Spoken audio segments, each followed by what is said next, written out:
Malayali pet സ്മാർട്ടിന്റെ പുതിയൊരു വീഡിയോയിലേക്ക് എല്ലാവർക്കും സ്വാഗതം. 3 മിനിറ്റ് ഗാർഡനിൽ നമ്മൾ ഇന്ന് നടുന്നത് ആഫ്രിക്കൻ മല്ലിയാണ്. സാധാരണ കടയിൽ നിന്ന് വാങ്ങുന്ന മല്ലിയിലയുടെ അതേ സുഗന്ധവും രുചിയുമാണിതിന്. കൂടാതെ ഒരുപാട് ഔഷധ ഗുണങ്ങൾ കൂടിയുള്ള ഒരു ചെടിയാണിത്. ദഹനത്തിനൊക്കെ ഇത് വളരെയധികം സഹായിക്കുന്നു. ഇതിൻ്റെ ഇലകളിൽ കാൽസ്യവും അയണും അടങ്ങിയിട്ടുണ്ട്. അപ്പോൾ ആഫ്രിക്കൻ മല്ലി എങ്ങനെയാണ് നടുന്നതെന്ന് നോക്കാം. ആദ്യമായി നമുക്ക് ചെടി നടാനായി ഒരു കണ്ടെയ്നർ എടുക്കാം. ഇതിലേക്ക് കുറച്ച് ചരൽ ഇട്ട് കൊടുക്കാം.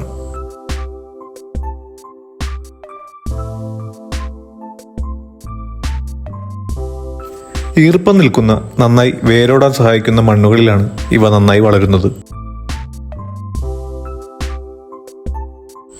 അതിനായി മണ്ണും കരിയിലകളും മിക്സ് ചെയ്ത് എടുക്കാം. കരിയിലകൾ ചെടിയുടെ വേരോട്ടം കൂടുന്നതിനും ഈർപ്പം നിലനിർത്തുന്നതിനും ഡ്രെയിനേജിനും സഹായിക്കുന്നു. ഇത് ചെടിയുടെ വളർച്ചയെ നല്ല രീതിയിൽ പരിപോഷിപ്പിക്കുന്നു. നന്നായി മിക്സ് ചെയ്ത മണ്ണും കരിയിലകളും നമുക്ക് കണ്ടെയ്നറിൽ നിറച്ച് ഇട്ട് കൊടുക്കാം.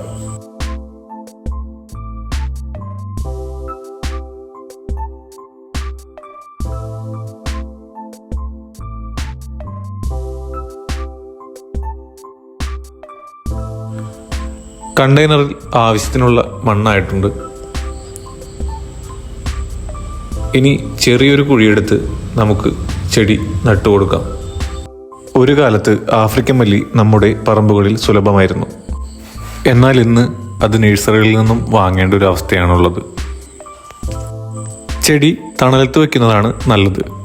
തണൽ കൂടുതൽ കിട്ടുന്ന സ്ഥലത്ത് വയ്ക്കുകയാണെങ്കിൽ ചെടി പെട്ടെന്ന് പൂക്കാതിരിക്കും. പൂത്തു കഴിഞ്ഞാൽ ഇലകളിൽ നിന്നും സുഗന്ധം നഷ്ടമാവാൻ സാധ്യതയുണ്ട്. അപ്പോൾ ഗൈസ്, ഇന്നത്തെ വീഡിയോ എല്ലാവർക്കും ഇഷ്ടപ്പെട്ടു എന്ന് വിചാരിക്കുന്നു. വീഡിയോ ഇഷ്ടമായാൽ ലൈക്ക് ചെയ്യാനും കമൻറ്റ് ചെയ്യാനും മറക്കല്ലേ. കൂടുതൽ വീഡിയോസിനായി നമ്മുടെ ചാനൽ മറക്കാതെ സബ്സ്ക്രൈബ് ചെയ്യുക. താങ്ക്